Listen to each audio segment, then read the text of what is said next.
Hi, I'm Greg Dell with Dell Disability Lawyers, joined by attorney Stephen Jessup, and we're going to talk about one of Stephen's recently resolved cases against MetLife. And in these videos, Stephen would like to talk about the background of the case, things that you were able to do to get the benefits approved, and then provide some tips for people that would be helpful for them if they get denied, or also to avoid a denial. So let's get right into the facts of your case.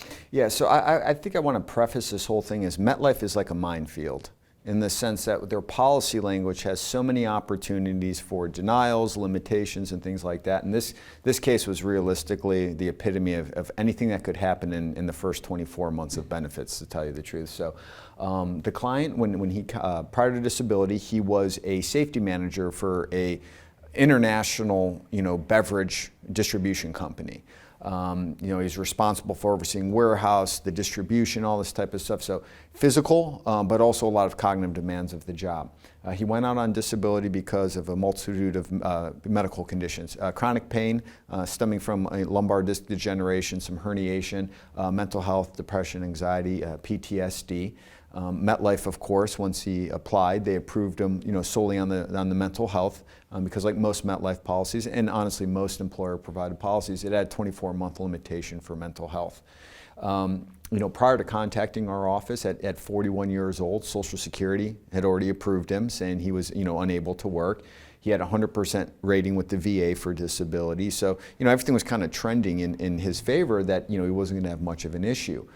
He contacted us maybe a little after a year into his claim with MetLife, because he was concerned about the way they were acting. He was worried about the mental health language in the policy. So we took over the monthly claims handling, and then we're working with trying to perfect his claim into not only the 24-month own to any occupation switch, but also to get his claim approved on the physical. But then his policy also had the 24-month neuromuscular skeletal soft tissue disorder limitation, which would realistically, most of his physical diagnoses as they existed at the time, as they were documented, would have also been subject to a 24-month limitation. So we were trying to set him up for future success to get beyond the any occupation, get his physical approved, but then also have his physical, ailments not fall into that other 24-month limitation. So you weren't kidding. You had every issue that you could encounter. And there's going to be more once you ask more questions. And these issues are policy limitations. So let's go through each one, because people watching this aren't familiar with what they are. The first one being the mental nervous limitation. What is that, and what does it mean? Yeah, so that limitation is pretty much in every policy. It's very rare you don't see it. So that's kind of a given. That basically will say is, hey, if you're disabled, and some policies are written if it's caused or contributed by, as opposed to if you're disabled because of. In this situation, you're disabled because of a mental health condition. MetLife is only ever responsible for paying you 24 months of disability benefits. After that point, they can say, yeah, we think you're still disabled, but contractually, we only owe you 24 months. We wish you the best.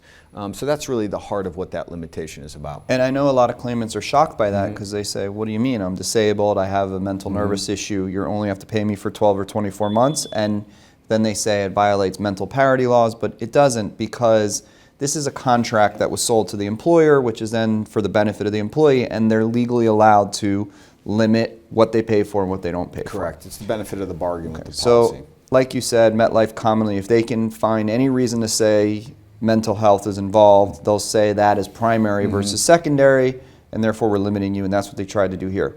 The second one you mentioned was the neuromuscular skeletal limitation. What is that?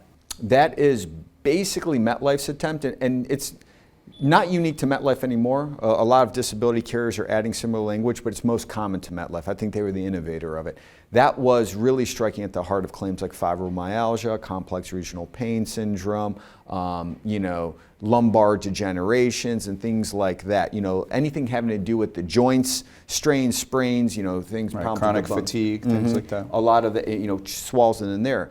However, there are exceptions to it. So they give you this laundry list of medical conditions that would fall into. It's not inclusive. And people have asked me, well, my diagnosis isn't on that list. It doesn't matter. It's not an all-inclusive list. If they think it is, because the policy also allows them that discretion. So in his policy, just like all the MetLifes, it had, for the various different ways of getting around if there's seropositive arthritis, like rheumatoid arthritis, or in his situation, lumbar radiculopathy. Now, his medical records were noting radiculopathy, but it was only based on the clinical exam of the doctor and his report saying, hey, I'm getting numbness and tingling in my leg. So, his doctors at the VA took him at face value on that and said, oh, clinical exam supports it. Well, you and I both know that's usually not enough to pass muster for an insurance company. They're going to want to see that objective medical evidence. So in this situation, that's EMG and nerve conduction studies. So we, very early on, I said, listen, get an appointment for one. I explained what the procedure was going to be. I'm like, basically, I'm going to poke you and then shock you. It's not pleasant, but this is going to pay dividends for it. So he had the EMG and nerve conduction studies done, and it did support that he did have lumbar radiculopathy. We provided that to MetLife, but MetLife then didn't all of a sudden say, oh, this limitation doesn't apply, or they didn't say, oh, we don't even think he's physically disabled. It was just trying to, put the parts in motion. So he contacted you after a year he was on claim. Did he ever get denied at any point in time? Not prior to contacting us, no. No, he contacted us when he believed that he thought it was imminent, the way that they were acting, reiterating this 24-month mental health limitation, all that type of stuff. So that's when he contacted us. Actually, and he every time I talked to him, I've been watching your videos, and that's how he actually found us, was a video on MetLife. But did there come a point in time when they denied him? Yes. Yes. So prior to the denial, knowing that I wanted to build the physical side up as much, and truth be told, the mental health, if he didn't have any physical, the mental health was certainly disabling in and of itself. But we're obviously trying to distance ourselves. So we acknowledge it's there, but for policy purposes, it's really not the long-term, important thing. So I knew that MetLife would probably, argue, regardless, like, all right, we think it's only mental health. We don't think physically. Physically, we think he could maybe do some other type of work. So maybe I've gotten over the hurdle of the 24-month limitation, but they still have the door open for, we think he can do some other type of work. So we sent him to a functional capacity evaluation as well, or an FCE, and that's, just in case people don't know, that's just testing with generally a physical therapist, sometimes a physiatrist, and it's geared towards establishing physical residual ability according to the Department of Labor standards of sedentary, light, medium, heavy, very heavy. That testing came back that he only had part-time sedentary ability, so he wasn't able to perform the gamut of sedentary occupational demands. We provided all of that to MetLife. And then this is where MetLife is MetLife. Even though he's on Social Security, even after the reductions for Social Security, he still has a healthy monthly benefit. He's only in his 40s. MetLife is, trying to turn up the heat on him, and they played another common tactic that's not unique to them. It's, it's played by the insurance companies. 2 months to go before the switch to any occupation, out of the blue, we get a letter that they're denying him that he can go back to doing his own job. And that was the first denial? That was the first denial. And him and I, we've discussed all the various different things and what they may try to do. And he wasn't necessarily surprised that was the positioning, because it gives them 2 bites at the apple. Because you could submit your appeal and they can say, well, listen, a couple things they could say. We think you're only disabled from your own occupation. We think there's other jobs. So we're only going to pay those 2 months. Deny you for any occupation, then you have to appeal again. Or in this situation, they could even try to argue, well, listen, we still don't think the physical is disabling. We're just going to pay the last 2 months of the mental health, deny you going forward. So they had a lot of different ways that if the appeal isn't submitted or the additional information documented, a lot of different avenues to keep screwing with him. So what did they choose to go with? Well, we got a notice of a full reinstatement of benefits and back benefits around the way. So, it's interesting too. One of the things that kind of tipped their hat, the appeals manager, and I usually tell people, when anyone contacts us and they have a denial and they talk about their claims manager tricked them, they were horrible, they were incompetent, whatever the case may be, I can generally tell them, well, when it goes to the appeals department, usually you get a higher caliber, claims person. They have more experience. Because it's a harder job. Yeah.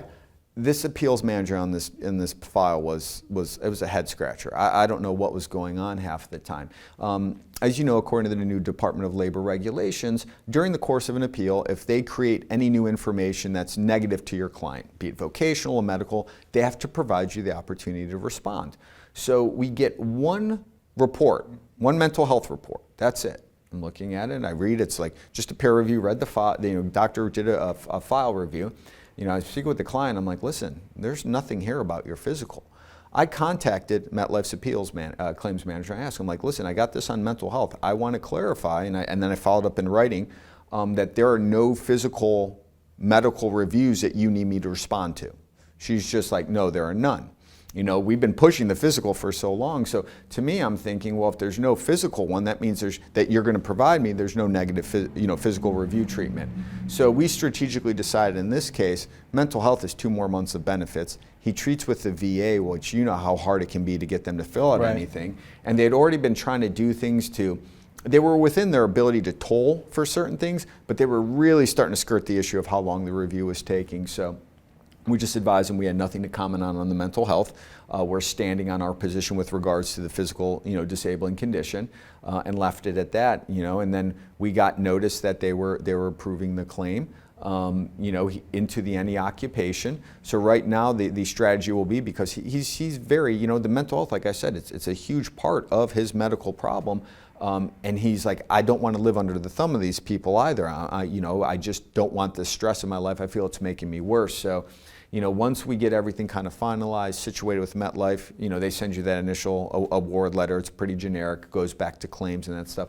This is something where we're going to explore, a potential lump sum settlement for him, which I already advised him of that. And, and he saw in our video, MetLife is very, very unique in the way they do those. But this was a situation where they tried to attack him from every possible angle. But for him, and I'm sure you tried to, and it's very hard when you have someone with PTSD and psychiatric mental nervous conditions to calm them down, but when you get over that 24-month hurdle, and all of the 24-month hurdles, which you got over in this one, the neuromuscular, the mental nervous, the change of definition, those are 3 of the biggest battles. Now you're going to go into the more of the regular maintenance for them looking for any other reasons to deny him. And it doesn't mean they can't shift later and say, we think your physical got better, and try to go back to the mental nervous, but it is going to be a little bit smoother sailing now moving forward. Not to say that he can't be denied at any time, and that's why you'll continue to monitor the claim for him and make sure that he's doing everything that we often talk about in our other videos about how we manage claims, and that's going to be super important. So someone shouldn't think that because they got approved, whether it's the beginning, after the change of definition, that they're going to be good to go, because they're not. Also, I think something that's really important too is, a lot of times we discuss, or we have clients who, they contact us after the denial, right? And we're trying to work back to see where we could perfect things, or where things may have, doctors may have submitted things incorrectly and all that. I think this is also, it needs to be pointed out, he contacted us, we were handling the claim. We did everything right. The doctor's documentation, the medical records, the additional testing, all these things. MetLife was still, pretty cavalier about it. I'm like, yeah, we think he can go back to work. So it just goes to show that they're going to fight, because the law, realistically, if you end up in court, is very much on their side. And it's really an uphill battle. And not to toot our own horn with these videos, but when you said, when dealing with a client who has PTSD and complex mental health conditions, he's a former combat veteran. For him, knowledge was power. Watching the videos, he's like, anything that we ever discussed, he's like, oh, I saw your video on that. So he kind of knew what he understood, as he would tell me, he's like, listen, I know what the rules of engagement are. I understand what they're trying to do and how they're trying to do it. So, I think it's very important, just having that knowledge background of what's going on, because in a situation like his, anyone's, but especially when there's a mental health component, it feels like a very direct attack on you as a person in your character and stuff. Because you feel like they're telling you that you're lazy, you're a liar, you're full of crap. You just feel like you don't want to go to work. Yeah. Which at 41 years old. Yeah. And he says, he wishes, he feels, like he says in a lot of people, I feel useless. I feel useless to my family, because I can't right now, kind of thing. So he's a great guy. I'm really glad that we're able to get this turned around from him, and hopefully we'll be able to work out something that makes sense for him. And MetLife is interested in some type of resolution. We'll see where the cards fall with that. But maybe just the peace of mind of getting them out of his life. Maybe. It's a mixed bag on a settlement, which we do all the time. But I would like someone to not feel pressure and take it because they're scared. Exactly. I want them to take it because financially they just feel like maybe sense. That's better for me. Makes sense. But we are able to help protect them, to stay on claim if they want. So, Well, congratulations, and it sounds like you did an amazing job. It was definitely an interesting case that people watching these videos can learn a lot from that, but that is one of the more complex cases, and I would call that throwing the kitchen sink at a claimant, which will likely be the title of this video, how MetLife tried to throw the kitchen sink at our client. So if you're someone who has a MetLife long-term disability claim, feel free to reach out to Stephen, myself, any of our disability lawyers. No matter where you live in the country, we're available to assist you, and we look forward to providing you with a free consultation. Hi, I'm Gregory Dell, the managing attorney of Dell Disability Lawyers, and I hope you find the video you just watched helpful. We put these videos out all of the time, and we'd love if you would subscribe to our YouTube channel. Beyond our videos on our YouTube channel, we also have lots of information available on our website at diattorney.com, and we encourage you to come to our website. The goal is that we want you to be educated about the disability insurance process, and when you get to our website, you'll see that we have information all about your specific disability insurance company, your occupation, and your medical condition. And we've designed our website such that you can easily search our website to find things that you may specifically be looking for. Now, at our website, we have thousands and thousands of pages of information, hundreds of videos that you can search, plus we're building a section of reviews of all the disability insurance companies, and we have the Ask Our Lawyer section where you can go ahead and ask us any questions that you may have. Now, we realize that you may not need us right now, but you may need us in the future to help you with your disability claim, and we think one of the best ways to keep in touch is by clicking the button below and subscribing to our channel. And most importantly, again, no matter where you live in the country, we're always available. Just go ahead and give us a call. We're happy to discuss your claim and let you know immediately if we can help you.